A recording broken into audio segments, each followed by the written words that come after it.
Hey YouTube, it's EvanMagician34. This is my new mat that I won, by the way. This is my second Core Championship video. I've only been to one tournament actually between the last Core Championship I was at and this one. So I haven't had a lot of experience with Rise of Angels. But I came in second, and it was a really tough field. Once again, a lot of the people in this area are really skillful, and the guy who beat me, I lost to a darn good player, so I have nothing to be ashamed of for going in second. And I came away with one whole box of cards, so that's not too bad. But anyway, without further ado, I'll get right to the deck. Okay, a little more ado. I built this deck because I'm lacking a lot of key cards from the first set. I don't have the foils and whatnot. I do not own Seven Shogun Desperado. I do not own Cheiron. I was supposed to get some cards in the mail, but UPS delayed their shipment. They claimed to have bad weather, so they couldn't deliver. I paid $15 for 2-day shipping, and they didn't ship on Saturday, even though they were supposed to, because they said I had to know in advance that I would be shipping on Saturday and have to ask for it. Well, why would I ask for it if the 2 days would end on Friday? Let's think about that. And also, I'm really annoyed because customer service wouldn't help me, and in addition to that, I know they didn't have extreme weather in the station where the cards were, because the package has a tracking number, and I could find out exactly where they were. And weather.com, I found out what the weather was like that day. They have history. You guys should check that out before you lie to me. There was no extreme weather, only low-lying cattle crossings were advised not to be passed on that day. So unless you're delivering my package by cow, yeah, you lied to me, and as a result, you caused me to play a deck that I had to build at the last second because I was counting on building another deck with the cards that were going to come in. But anyway, it was a good deck, it was solid, I liked it, and not having Cheiron and Seven Shogun allowed, this is a heavy purple deck in case you hadn't noticed, allowed me to run some other stuff. So, see what I got here. 3 Fogre, and it's only got 1 G, so I'm going to call it Fogre. 3 Skull Devil, this is just to kind of build up a little bit of cost reduction right quick. 3 Grip Hands, because card drawing is amazing, at least before blue comes out it is. 2 by Python.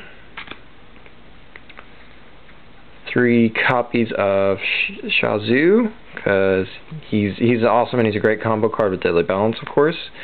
And what's it called? The Historic Battlefield of the Cursed. 1 copy of Death Hades, just a good beat stick. 2 Scale Vipers. 3 copies of this little amazing early and mid-game nuke Zogoin. That guy's just really powerful. And 3 copies of this card that hasn't made it to too many deck lists that I've seen, but he's amazing. The Marquis Cositus. This guy is astounding. You often end up exhausting him by blocking people, where you can control what he goes into conflict with. But with 3 cores, it's amazing how often he can be able to attack freely. And he's got 3 cost reductions, so this guy's really astounding. And he's great for early game control. You can slow people down and or force them to sacrifice stuff to try to get cost reductions. So he's very solid. 2 copies of Vampilius. 1 copy of, and this one's really wild, the Twin Snake Hydrum. But actually this guy with 5 cost reduction, I usually end up playing him for like 2 or something. And just another good vanilla beat stick, really, is what he is. But he sides out easily too. 1 copy, because I only had 1 copy, of the General Bloody Caesar. This guy's an amazing beat stick. He's Dark Witch, but he's bigger and badder. And because he sucks 2 cores off anybody who blocks him, the fact that he's 4 grand and 6 grand on his 2 levels actually is not much of a problem. Because you gotta remember you're sucking 2 cores off everything, so either they have to commit heavy cores to their guys just to keep them alive against him, or he gets to go through for free. So, anyway, on to the spells. 3 Deadly Balance. Grammar speaks for itself, actually. 3 of what is probably one of the most devastating cards in the format right now, Mind Control. Just crippling, especially with 3 cost reduction. And the fact that it sends cores to the trash, well, you know. 1 copy of Poison Shoot. It was debatable whether I should run this or Momella, but the fact that this can flash step and it's got 3 cost reduction beat Momella. Once again, it also slides out. And 3 copies of Silent Wall. You just want to be able to hit it. This deck can be a little slow sometimes, so don't be afraid to pop it early if the situation's right. And then the Nexuses, there are 3. 2 copies of Historic Battlefield of the Cursed, an amazing draw engine. And 1 copy of The Lost of Old Castle. The little pump, there's so much other purple out there, it's surprising how often the level 1 ability actually ends up paying off for you. And the second ability is actually really good too for the card draw, to help even out hands in case you don't hit your other early game card draw. Because this deck's main problem is if you don't hit your early game card draw, then you got some serious issues and you gotta overcome them. Here's a side deck. 2 copies of Shield Dragon Fenrir. This guy's amazing against other purple decks. He really is, because he's immune to all their best cards. He's immune to Mind Control, he's immune to Shazoo, he's immune to Deadly Balance. This guy's astounding. But he isn't affected by your own stuff in purple, so you can still, in a pinch, use like Mind Control to break the difference in a battle and have him kill something. So, mid to late is where you can play him, and the fact that you don't have any other white stuff's actually not really a problem.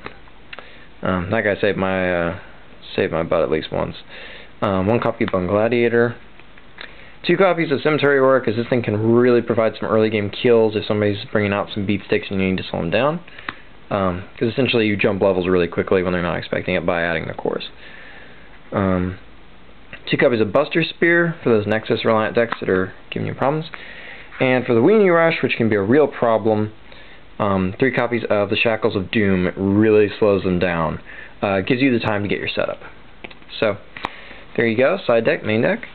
And until next time, rate, comment, subscribe, and enjoy.